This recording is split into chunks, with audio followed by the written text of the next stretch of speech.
everyone, this is Doxy Mom and welcome back to my channel. If you haven't done so already, I greatly appreciate if you hit that little red subscribe button. You can ring the bell for notifications, and if you like this video, just give it a thumbs up. Well, Miss Peanut and I, we're here to bring you the news in 15 minutes or less, so let's get started. Now, I told you that I had to take a little break, and I apologize about being away, but I have been helping a young man to transition back into society, and he's moved into a house. I found him a house. He's found a church. He's found a good support group, and now if you will just pray that we can help him find a job. We're going to be looking for one this week. So just pray he finds a good job that will be close to his home, because right now he's riding a bicycle and we're working on getting him a license and a car. Anyway, I took him to the elections office to register him to vote, because, you know, we all know how important it is that we vote. Well, first, he needed no identification whatsoever. He needed no proof of address. He just filled out the form, gave it to the nice lady behind the counter, and sent it to Raleigh. And they will mail him the information on where he'll be voting. So I started up a conversation with this lady. Y'all know how I am. I'm just a social butterfly. And she was just so nice. But I told her that, you know, this young man was going to be getting his driver's license soon, so he could vote in March and November. Well, she said, "You won't need your ID." And I was like, huh? And she, you know, because I was like, well, 2 million North Carolinians voted in 2018 for voter ID, and it passed. And your office mailed out cards, and the cards were stating the different forms of identification that were acceptable. And right here it says acceptable photo IDs for voting. And then on the back side it says voters will be asked to show photo ID beginning in 2020.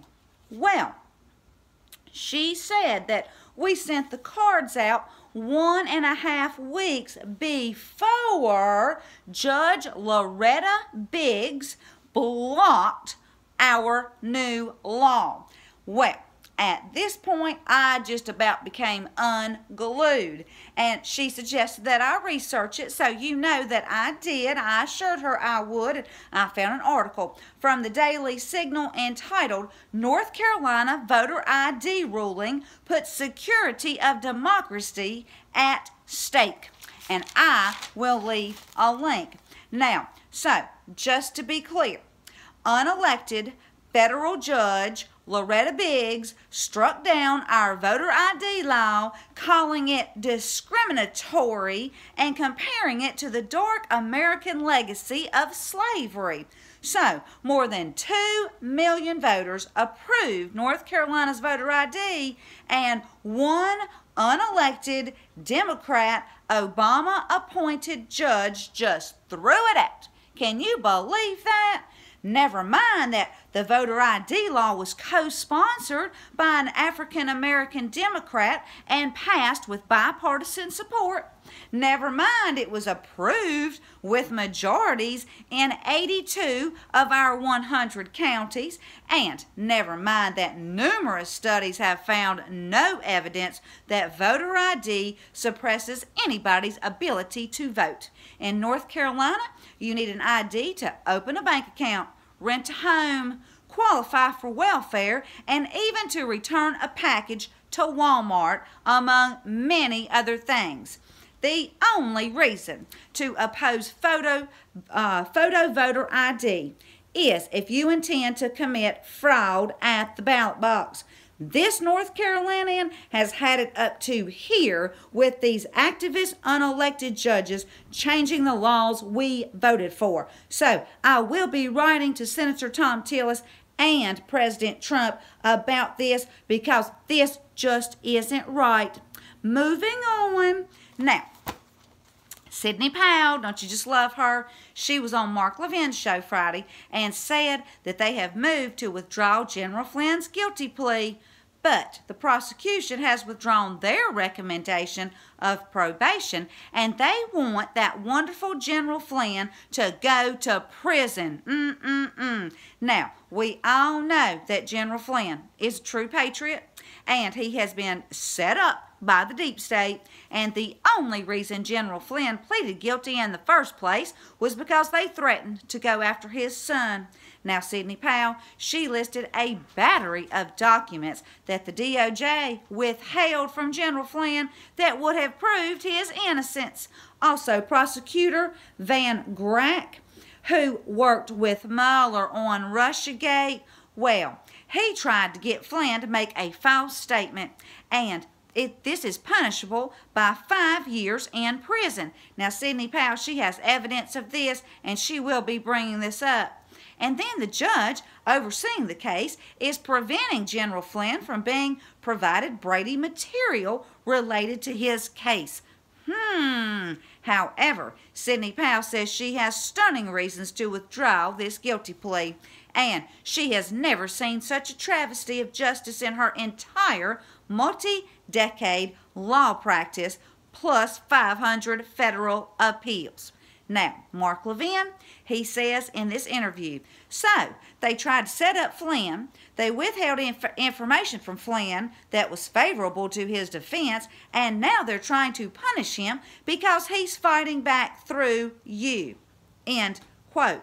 Well, Sidney says it's because he wouldn't lie last summer in the Raffikin case. I probably mispronounced that, and I apologize. Excuse me. Now, General Flynn, he's been bankrupted over this, and the only way Sidney's getting paid is because of the defense fund for General Flynn, and she says, you know, her and her staff, well, they've all greatly reduced their rates. And the American people, well, they've just really stepped up. True patriots, such as senior citizens on Social Security, are donating $50 a month. Well, just God bless those wonderful people. Now, guys, if you're looking for a way to get into this fight, hey, consider donating to General Flynn or We Build the Wall or President Trump's campaign. Every dollar counts. Now, I'll leave a link to, excuse me, MikeFlynnDefenseFund.org, along with the Gateway Pundit article that will take you to the Mark Levin interview. And Sidney Powell, she ends the interview by saying that she will not stop until they win. And next Friday is going to be epic. So, guys, I will keep you posted on that. Please pray for General Flynn, pray for our president, his family, and just everyone who's fighting to save our country. Now, PJ Media, they're reporting that Ilhan Omar is finally under investigation by the FBI, ICE, and the Department of Education. Now, Omar, she is the single most anti-American and anti-Semitic Democrat in Congress who allegedly married her brother in an attempt to facilitate student loan fraud because she married him in 2009 and separated from him in June 2011. Those dates correspond with his enrollment at North Dakota State University, where she received her degree. Now, as for ICE, there is probable cause to investigate Omar for 8 instances of perjury, immigration fraud, marriage fraud, up to 8 years of state and federal tax fraud, 2 years of federal student loan fraud, and even bigamy. The article ends by saying, justice, it could very well be served soon. So, and it also says, don't you just love the smell of Omar's fear in the morning? Well, I say we just need to pray for Omar's soul. And I'll leave a link. Now, our wonderful president tweeted this out on Sunday saying, I have never seen the Republican Party as strong and as unified as it is right now. Thank you. Well, thank you, President Trump, for everything that you are doing for us, and we just love you, sir. Then, about lost my place, guys. Representative Kevin McCarthy, he tweeted this out. Reminder, the only bipartisan vote on impeachment was against.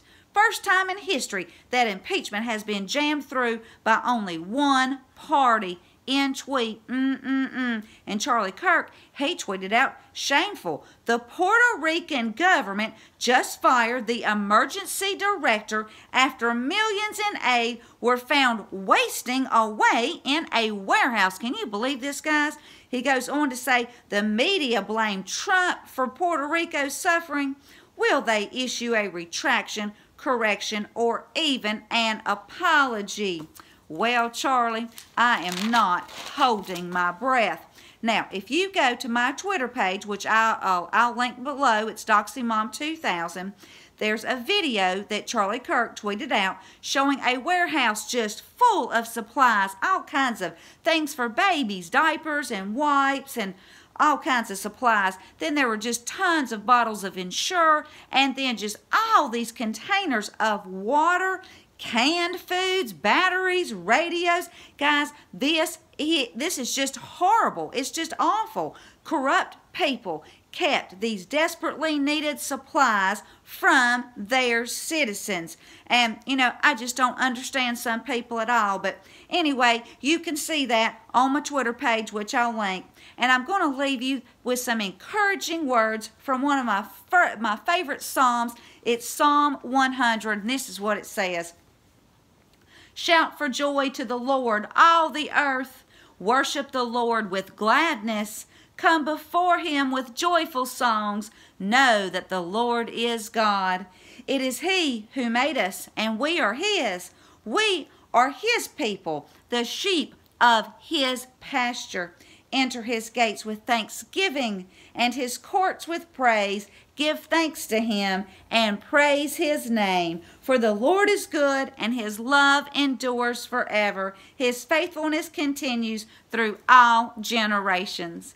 Well, if you like this video, please give it a thumbs up. Thank you so much for tuning in. And until next time, this is Doxy Mom, and God bless you all.